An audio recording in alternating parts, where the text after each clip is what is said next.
आइए टीडीएस के section 194I के बारे में डिटेल में जानते हैं। ये सीखते हैं कि इस सेक्शन में टीडीएस कब लगता है, कितना परसेंट लगता है, क्या इसकी लिमिट या कट ऑफ है और क्या क्या इसमें चेंजेस आए हैं। मेरा नाम है मनिंदर और मैं बोल रहा हूँ फ्रॉम teacher.com, एक ऐसी वेबसाइट जहाँ पे आप अकाउंट चेक्स की नॉलेज इजी लैंग्वेज में ले सकते हैं। तो आइए शुरुआत करते हैं। ये सीखते हैं कि ये सेक्शन कब लगता है।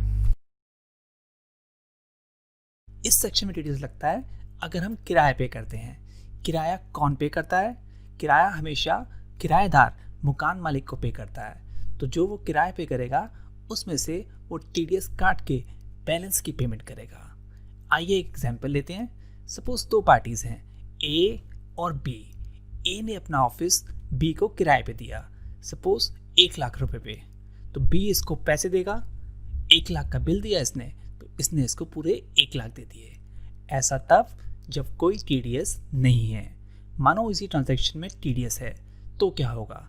सपोज टीडीएस का रेट है 10%, तो उस केस में ए बी को जो रेंट का बिल देगा वो तो 1 लाख का ही देगा, लेकिन बी इसको जो पेमेंट करेगा वो टीडीएस काट के 90 की करेगा और 10,000 टीडीएस ये बी जमा कराएगा। इसका मतलब ए मकान मालिक था, बी किराएदार। हमेशा किराएदार टीडीएस जमा कराएगा, ना कि मकान मालिक। ये चीज़ का हमें ध्यान रखना है। अब बात आती है कि यहाँ पे हमने टीडीएस नहीं काटा, यहाँ पे काटा। ऐसा क्यों? क्योंकि टीडीएस की एक लिमिट होती है जिसे बोलते हैं कट ऑफ। इसकी लिमिट है 2,40,000। अगर रेंट साल का 2,40 से ऊपर है तो टीडीएस कटेगा, 2,40 तक है तो नहीं कटेगा। यहाँ पे 1 लाख पर एनम था, 2,40 से कम था इसलिए टीडीएस नहीं हुआ।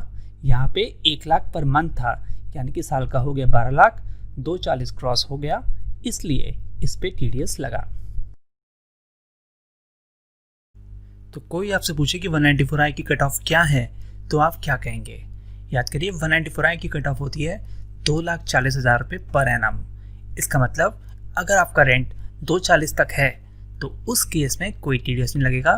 2,40 से ऊपर है तो ही आपका टीडीएस लगेगा। अगर एग्जैक्ट 2,40 है तो फिर भी टीडीएस नहीं लगेगा, क्योंकि यहाँ पे लिखा है अप टू 240।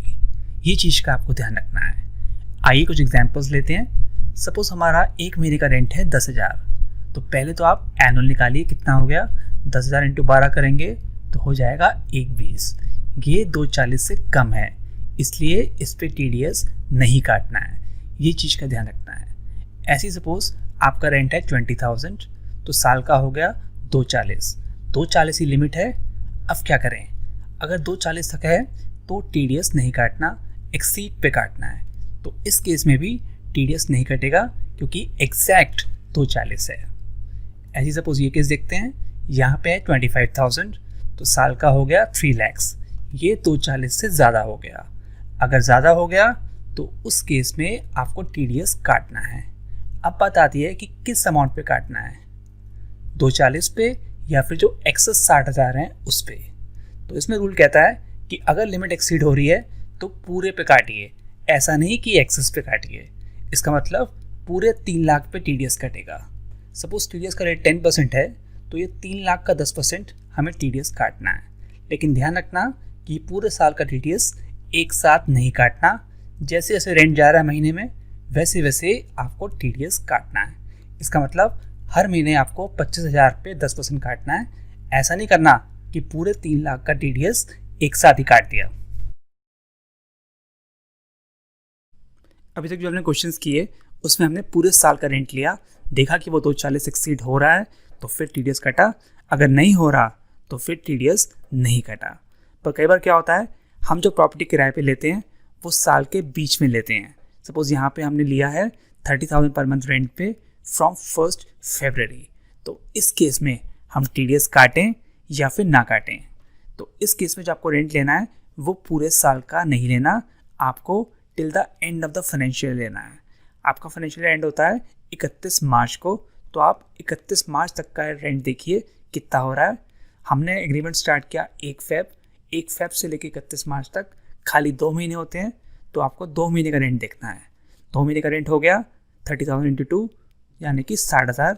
ये 2,40 से कम है, इसलिए इस केस में टीडीएस नहीं काटना है। ये चीज़ का आपको ध्यान रखना है। तो हमेशा आपको till the end of the financial year check करना है, यानी टिल 31 मार्च चेक करना है कितना रेंट हो रहा है।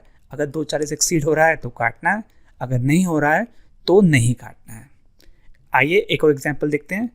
यहाँ पर भी रेंट 30,000 पर मंथ है, पर हमारा एग्रीमेंट स्टार्ट हो रहा है 1 जून से। तो आपको जून से लेके 31 मार्च तक देखना है कितना रेंट हो गया। जून से लेके 31 मार्च तक आपके हो गए 10 महीने। इसका मतलब आपको इस केस में 30,000 इंटू 10 करना है, जो कि आएगा 3 लाख। ये 240 से ऊपर है, इसलिए इस केस में आपको टीडीएस काटना है। अब ये वाला केस देखते हैं। यहाँ पर भी 30,000 पर मंथ रेंट है। हमारा एग्रीमेंट 1 जून को ही स्टार्ट हो रहा है, लेकिन एग्रीमेंट 2 बंदों के नाम है, मिस्टर ए और उनकी वाइफ मिसेस ए। तो इस केस में क्या हमें टीडीएस काटना है या नहीं? तो ये डिपेंड करता है कि आप रेंट किसको पे कर रहे हो। अगर एक ही पार्टी को कर रहे हो तो फिर तो टीडीएस काटेंगे, क्योंकि आपकी लिमिट एक्सीड हो रही है। अगर अलग पार्टी को कर रहे हो तो उस केस में टीडीएस नहीं काटेंगे। आइए इसे समझते हैं। सपोज एक ही पार्टी को पे कर रहे हैं, तो उस केस में हो गया 30,000 इंटू 10, यानी कि 3 लाख। 240 क्रॉस हो गया, इसलिए टीडीएस हम काटेंगे। अगर दोनों को हाफ हाफ कर रहे हैं तो क्या होगा?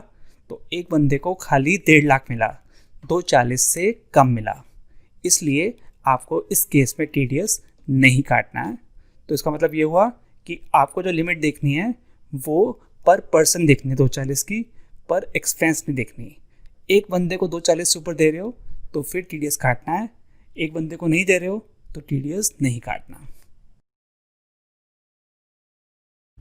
आइए 194I के रेट्स डिस्कस करते हैं। तो 194I के 2 रेट्स हैं, एक 10% और एक 2%।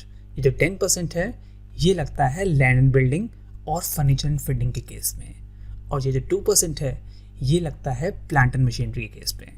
तो सपोज आपने ऑफिस किराए पे लिया तो वो हो गया लैंड एंड बिल्डिंग, तो उस केस में लगेगा 10%। मानो आपने कंप्यूटर लिया तो वो हो गया मशीन, तो उस केस में लगेगा 2%।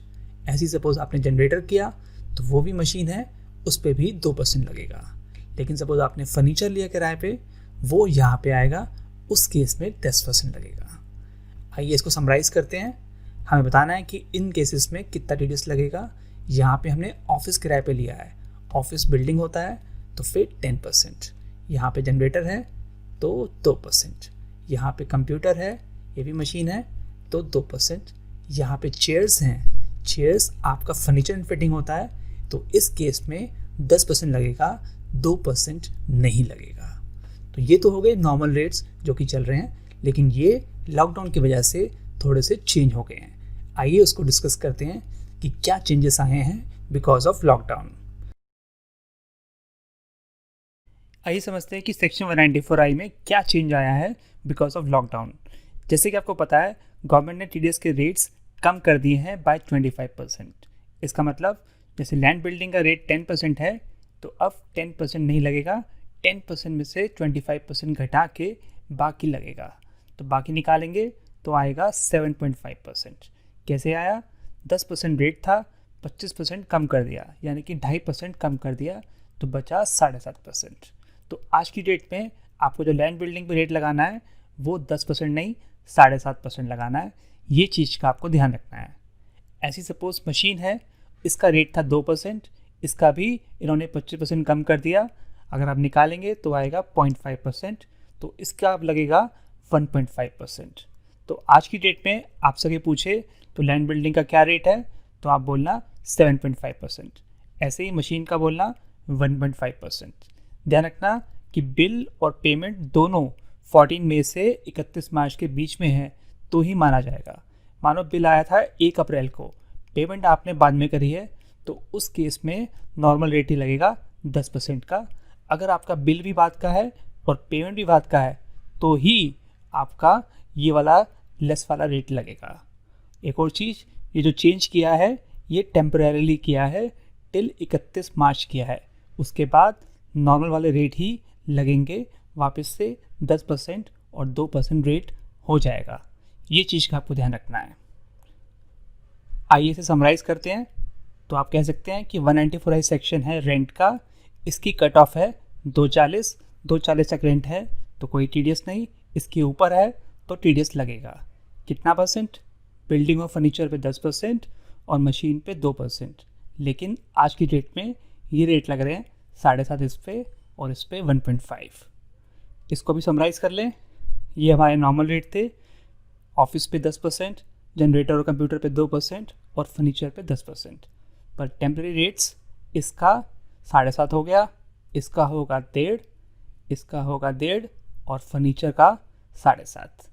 और ये जो टेम्प्रेरी है ये तब जब बिल या पेमेंट दोनों 14 मई से 31 मार्च के बीच में है। इसके बाद नॉर्मल वाले रेट ही लगेंगे, ये वाले नहीं लगेंगे। ये चीज़ का ध्यान रखना है।